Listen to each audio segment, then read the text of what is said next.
Hi folks, this video is going to be a little bit shorter than other composition masterclasses. I've only got one piece to look at, and this is also not being live streamed, as you might be able to tell, due to some technical issues I had with routing the audio through, so hope to get that fixed in future episodes, of course. But for now, since we're just looking at one piece, figured I'd just do it like this. Before we get started, I would like to plug a book by a friend of the show, the ethnomusicology professor at Wake Forest University, Elizabeth Glendinning, who also runs the Gamelan there. I was in her group for several years and ended up, she hosted. I interviewed her, but I cut out all of my questions, so it really was her essentially guest hosting an episode talking about Balinese gamelan. And really it turned into a discussion of gamelan as a whole, because she touched on a couple of Javanese concepts as well. But she's been working on her book, American Gamelan and the Ethnomusicological Imagination, for some time now. And I remember back in 2017 or 2018, it must have been 2018 actually, she asked me if she could mention a piece of mine that I'd written for Western and Balinese instruments that was featured on my senior recital, which was live streamed here on this channel, as well as the end-of-year concert for the gamelan over across town.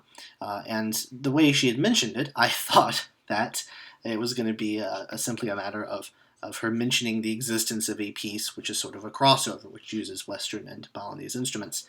But as it turns out, I got a shout-out actually by name here.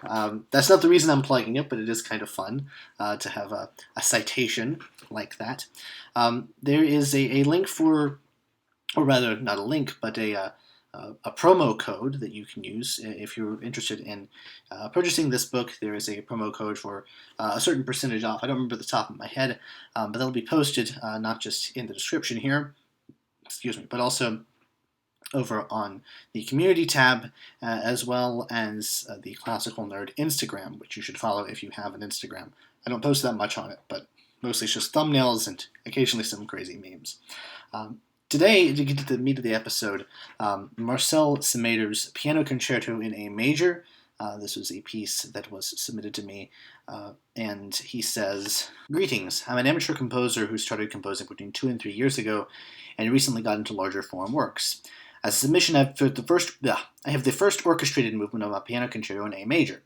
I would appreciate some general feedback from an ex-concerti and have to point out the engraving in this score is still far from done, and I'm aware of the many flaws."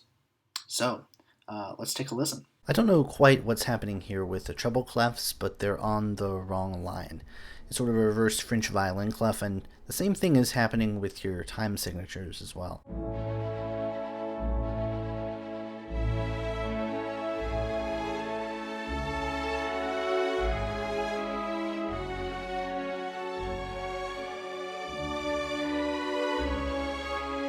At measure 5, I'm seeing a little bit of an issue with the bassoon writing specifically, and that's when you have a doubled line. If you have a doubled line for a good long while, you can just write A2 or A2, and that will make it pretty clear what you want. But if you are insisting on doing this, what I would do is, instead of having 2 note heads on the same stem, I would have 1 note head and 2 stems. This emphasizes the fact that there are indeed 2 voices here.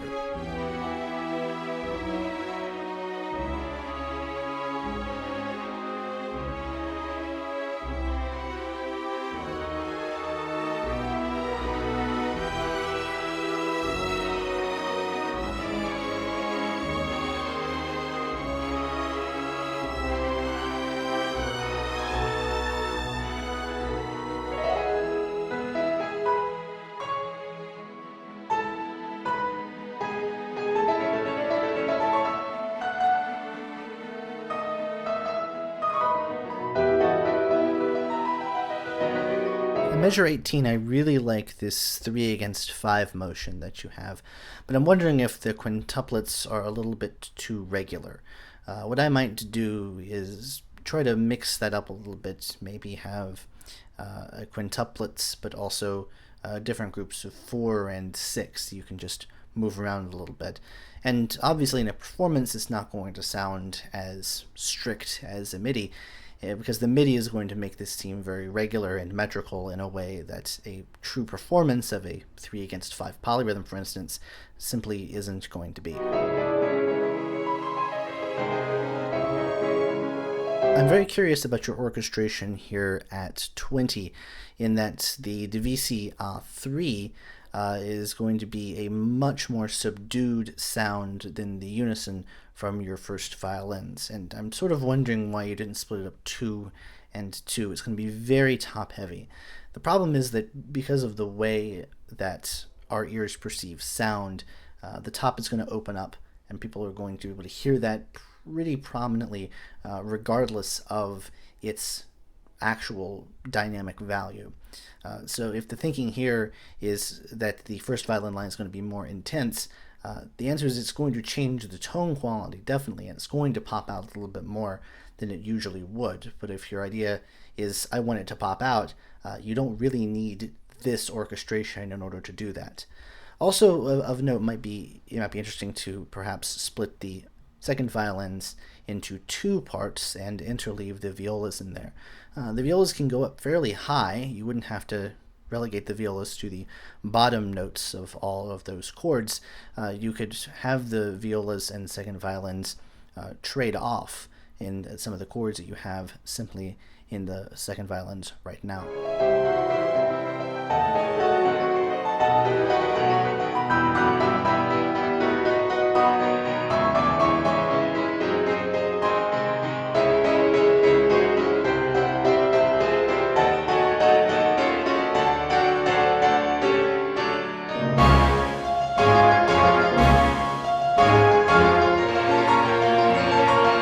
I do like the texture here at measure 28.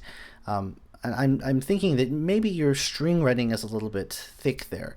I really want the piano to be able to pop out, and maybe just taking away a few notes in the strings will even things out a little bit, especially because you have so much doubling going on between various lines of the strings and the winds throughout here.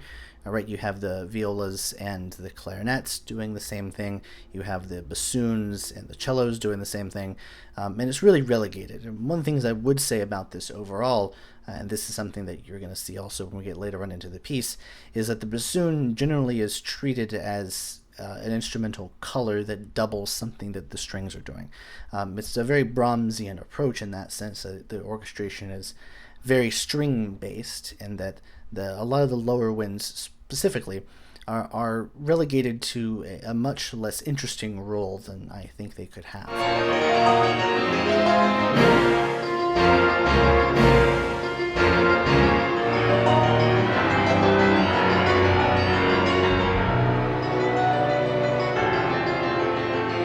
At measure 34, I understand wanting the key signatures to not change that much, but the problem is when you're dealing with 7 sharps and you have this many naturalizing accidentals, you end up in a very peculiar position where the music becomes increasingly hard to read. Also consider that the notes there, the lower octaves, especially in the piano, are going to be very difficult to read. The problem is not really of these notes specifically, because reading an octave, it's pretty easy to do. And you can read the notes that are relatively close to the staff fairly easily and know that the note below that is just an octave because, well, it looks like an octave. But this generally is not good practice. This is frowned upon. Instead of moving the line in measure 35, those triplets coming down from the treble clef to the bass clef, I would simply move that to the bass clef. I would put a bass clef in the uppermost staff there, and the switch back to treble clef in measure 36. Also consider the hand crossing that's going to happen in measure 37. Just think about this from the perspective of what I like to call hand choreography. You're not going to play that B natural with the left hand. Most likely you're going to play the G, repeat the G, or somehow. I don't quite know how a pianist would try to fix that, or if there is one unified approach, but if you approach this from the perspective of the top staff is what's going to be played by the right hand, the bottom staff is what's going to be played by the left hand, well, you're going to have a much better looking score, and it's going to be much easier to read as well.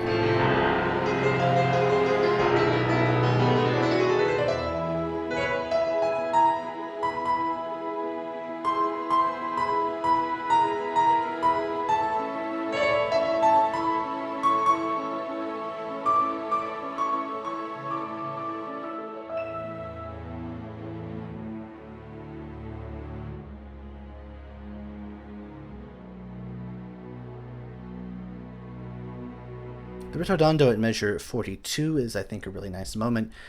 You've got a pretty nice chord progression there. You've definitely moved away from this 7 sharps area, but again, I think you can move away from that key center and that key signature well before then, because you have effectively moved away from this C sharp major, A sharp minor world. There are too many accidentals.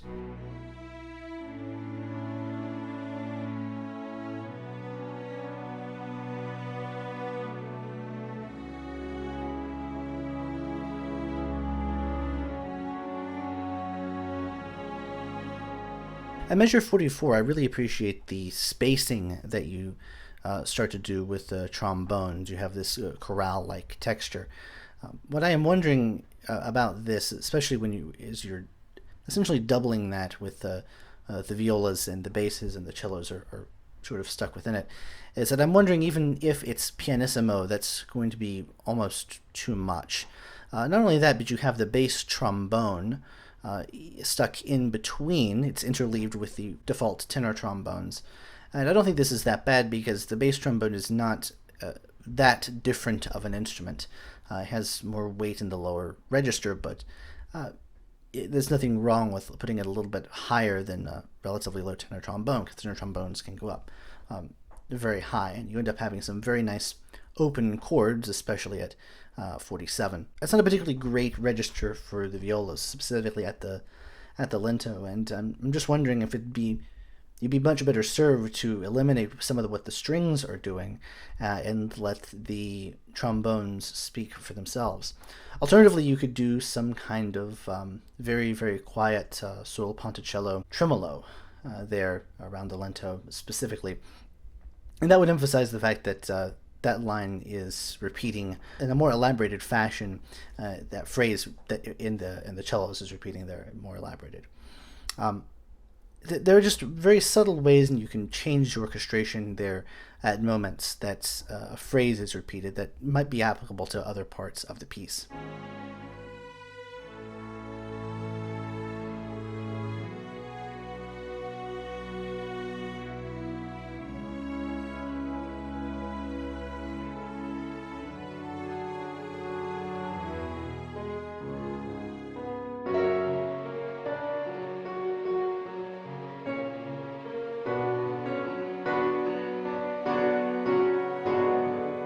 By the time we get to the minimum also here at 52, I am sort of wondering if you're approaching the limit for number of ideas that you can put in a piece. And this is something that I've also talked to with some of my private students.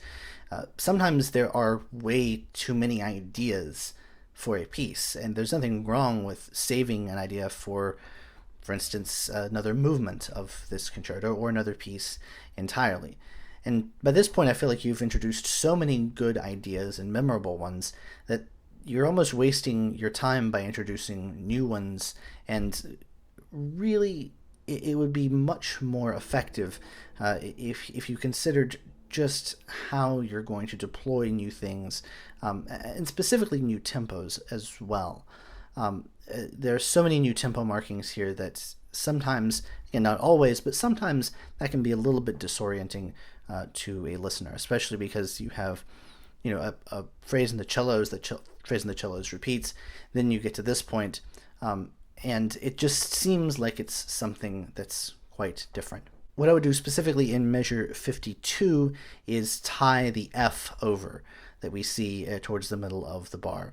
That would give a little bit more rhythmic interest because you are emphasizing that secondary strong beat here in 4/4 with the pizzicato in the cellos at that point. So you don't really need that repeated F, and you don't have many repeated notes in that line. So the F does stand out there in a way that doesn't really work. Now when you have the repeated F duple in the third beat of the following measure, that really stands out in a way that's quite nice. But you ruin that effect if you repeat the F in the measure before.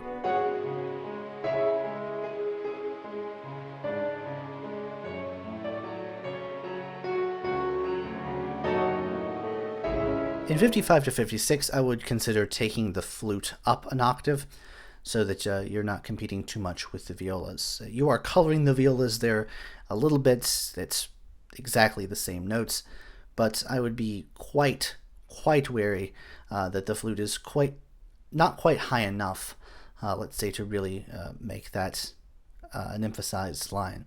And the flute has fairly good kind of dynamic control, so you could stick that up an octave in the flutes. And what I would say, this would be a solo flute, it looks like. But regardless, I think you should put a little 1 there for a solo flute, just an octave up, and maybe consider the dynamic markings here. You don't have a great deal of them at the ends of hairpins, which is kind of a recurring problem. I don't think that's a very good practice because you want to know from whence you are coming and to where you are going.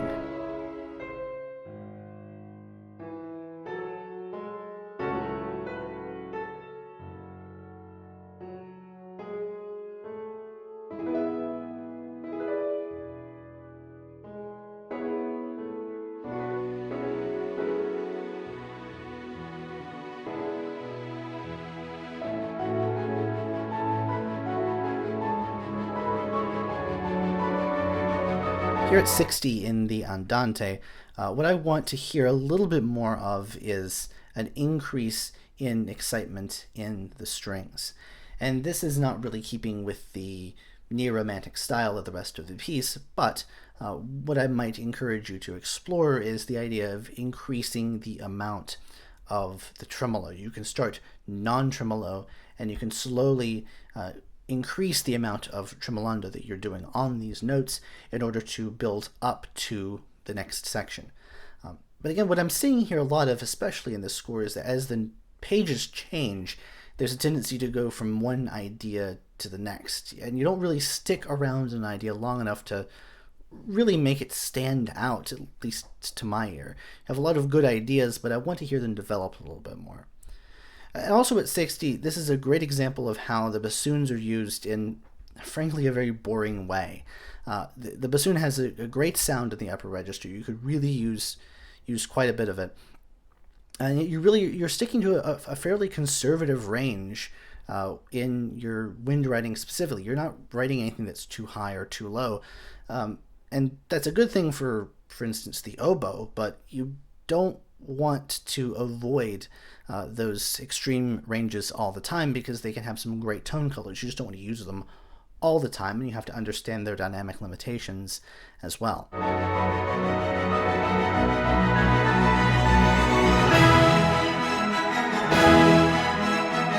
The allegretto here at 64, I am wondering about the trombone writing again. Due fortissimo in this tempo. Again, I'm not a trombone player, so I don't know. I'm not going to reanimate the corpse of Gustav Holst just to ask him. But this seems like it's going to be very difficult. And frankly, you're just doubling your cellos here. So what might be a better solution is to have the cellos really hammer those things out. But you could also double that in the bassoons.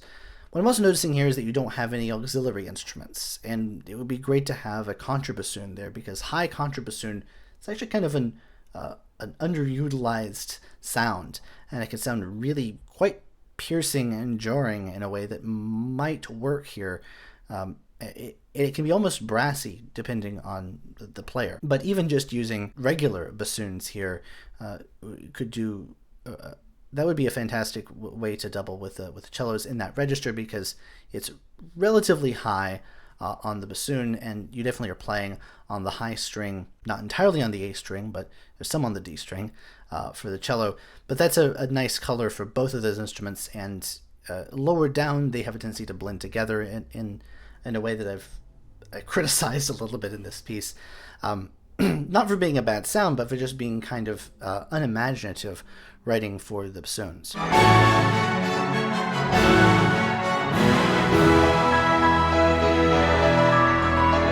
You'll notice again here at 68 that the page turns and it's a different texture. There's something different that's going on in the piano writing specifically, but also the orchestration has changed. And now we have a counter melody in the flute, which really works quite well. That's some good flute writing.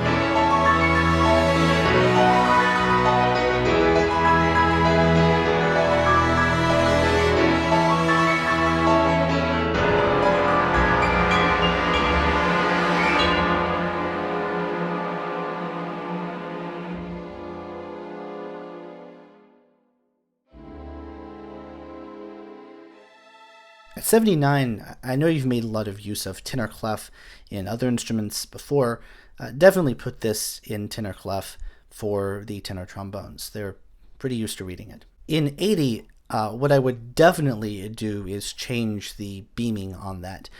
Because if you notice, there are beamed groups of 3/8 notes in the 6/4 measure, and you compare that to what's going on, especially in the violin 1 and 2. You'll see in measure 79 that you have those same groups, but they're triplets instead. And then when you have 3 groups of regular, or group of 3 rather, regular 8th notes towards the end of measure 79, that's beamed and stemmed in roughly the right way. I wouldn't put the dotted quarter right there, but that's something I've covered in previous episodes as well. But the main issue here is that the groups of 3/8 notes in the 6/4 measure look on first glance to be triplets, and this is not something you want. But if you just duplicate the beaming that you do with the flag and then the 2 notes beamed together that you see at the end of the 4/4, I would duplicate that whenever you see that in the 6/4, especially because later on in the other 6/4 you have on this page, going towards the page turn, you have triplets within that structure as well. So this is just a practical way to emphasize the fact that the triplets are a little bit different from your non-triplets, and the only groups of 3 that should be beamed together are the triplets.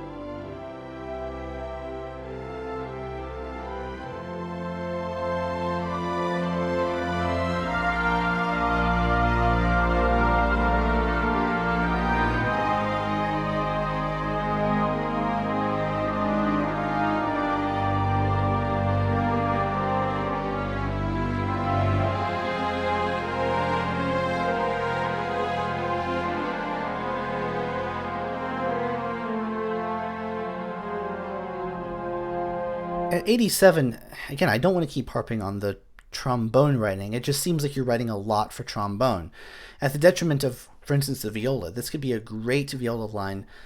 What I would do is just have the violas really emphasize this and also write sul C. This is pretty easy to be playing on the C string, which is the lowest and most characteristic string on the viola. You double that in the bass trombone and the tuba. For some reason, I don't think that's going to come across very well. Tuba does not do well with 16th notes. I don't care what tempo you are in.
here at 102, it seems like this is a new idea. We haven't really heard something like this before.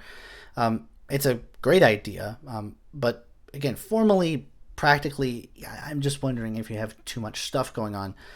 Also, again, it's not really the trombone writing. I think the trombone writing is fine. It's the tuba writing that I think is just not going to come out. Not at this tempo. You can do something a lot slower with the low brass, or just not have the low brass play at all. Again, there's a lot of low brass in this piece, and in terms of dramatic effectiveness, holding back unless you really, really, really want that there is going to be a huge way to make this piece, or a major technique that you could use, let's say, to make this piece a lot more dramatically effective.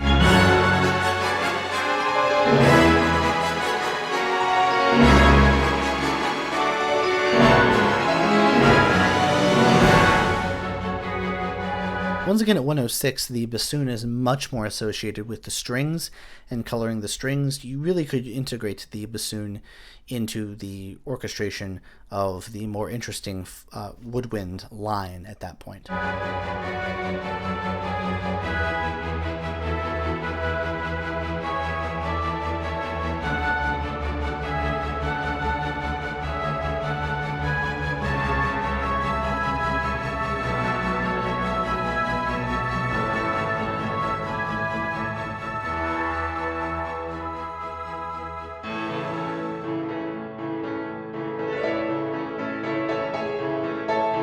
I'm not thrilled with the texture at 117. It might be the MIDI, but I just think the bass sounds too thuddy and repetitive. It sounds too MIDI to me, so that might be a bit of the problem. But I think there's something much more interesting you could do with the left-hand texture there, as opposed to this kind of very rapid Chopin E-flat nocturne-esque texture.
I'm not bothering to go through in detail some of the engraving based on what Marcel said. It's not really going to be helpful if I point those things out, but you do have two lentos on the same page. You do have a ritardando there right before the second lento. However, you can just write a tempo at that point, because the a tempo will reestablish the last established tempo. Also, what is common nowadays, and the scores that you might be looking at don't do this, but certainly what's most common nowadays is to put all tempo markings in the same bold, non-italicized font that you have with the lento here. You would write retard, rallentando, whatever you want, in that same font and text and style. The reason being that you want all your expressive markings to have a certain aesthetic characteristic. You want all your tempo markings to have a certain aesthetic characteristic, and so on.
engraving of the cadenza here is quite nice, but I do want to know where you're going to and away from.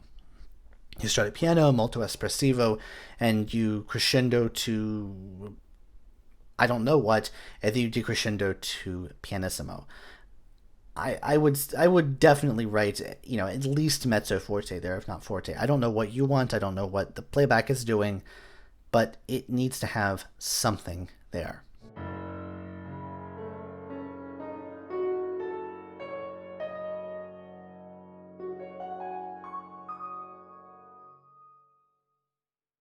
Starting here at 177, I would simply ask you to figure out what the difference is between the notes you have as small notes and the notes you have as big notes. Because what generally happens in a Romantic era piano concerto, for instance, is that these small notes are going to be kind of ad libitum. But right now, I'm not hearing much of a difference, and I'm not sure you want in performance a whole lot of difference between the note values that you have that are small and the note values you have that are large. It doesn't seem to me to be a very big difference at that point. And you might want to have a little bit of a speeding up and slowing down, a little more of a rubato with the small notes, but that's not really what I'm hearing. Certainly the MIDI's not going to be doing that, but I don't think you need it either. I think if this were being performed, I would want to hear those all in the same fashion, either all strict or all free. And I think there's going to be a little bit of freedom because this is a cadenza. I'm just not seeing the need, the real need to put some of these notes in smaller print than others.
I really like this progression from 192. I mean, it's kind of stock once you get to the tempo rubato section, but the texture and the way you build up the intensity is really quite nice.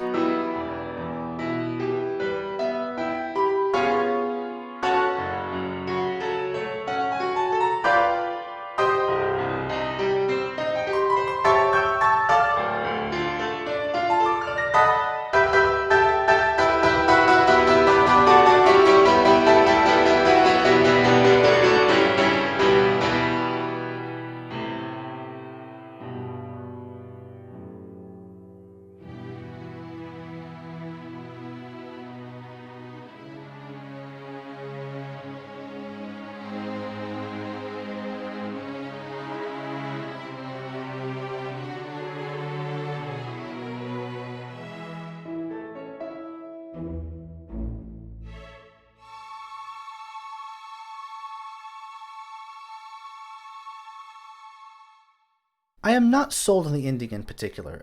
You have all this chromaticism of the opening phrase that you have specifically at the andante.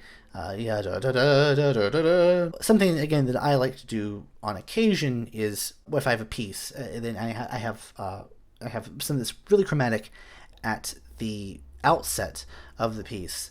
By the time the end of the piece happens, it's a lot less chromatic. It's sometimes a tendency to be much more diatonic or modal in some way, or more consistent in its use of a smaller class of pitches, but still following the same rhythmic and melodic shape.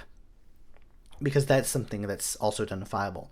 I think we have that da ba ba da, that down, that leap down, that leap up that's larger, and then a step up.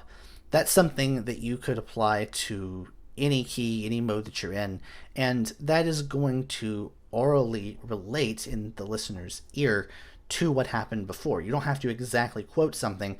You can just use other elements, which is something that even the serial composers understood, that there are different parameters of music than just a specific combination of pitch, rhythm, timbre, dynamics, what have you. That these things are individual and apart from one another, and you can make references to one or two without making references to the whole. And by the time you get to the end, it just seems too bright and happy, having come directly out of a recapitulation of your first quite chromatic idea. So what I would advise you to do is to rewrite that phrase there and make it seem a little bit more calm. This especially is true if you're thinking about the aesthetics of sonata form at the time. And the first movement of a concerto, as I covered in my video on the concerto, is a variation of sonata allegro form, in the sense that there's a double exposition in the classical era. It's an expanded sonata form, but it is a sonata form.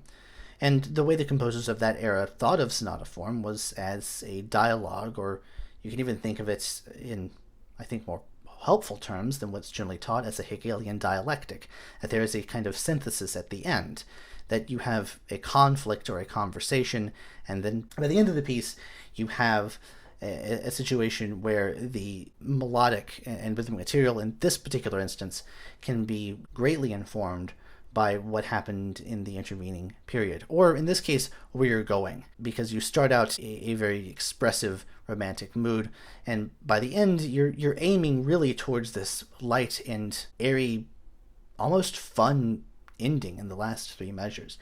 And specifically the last three measures versus the two that come before that, there's a stylistic divergence there that I think you just need to smooth out. That's kind of what I'm going for here.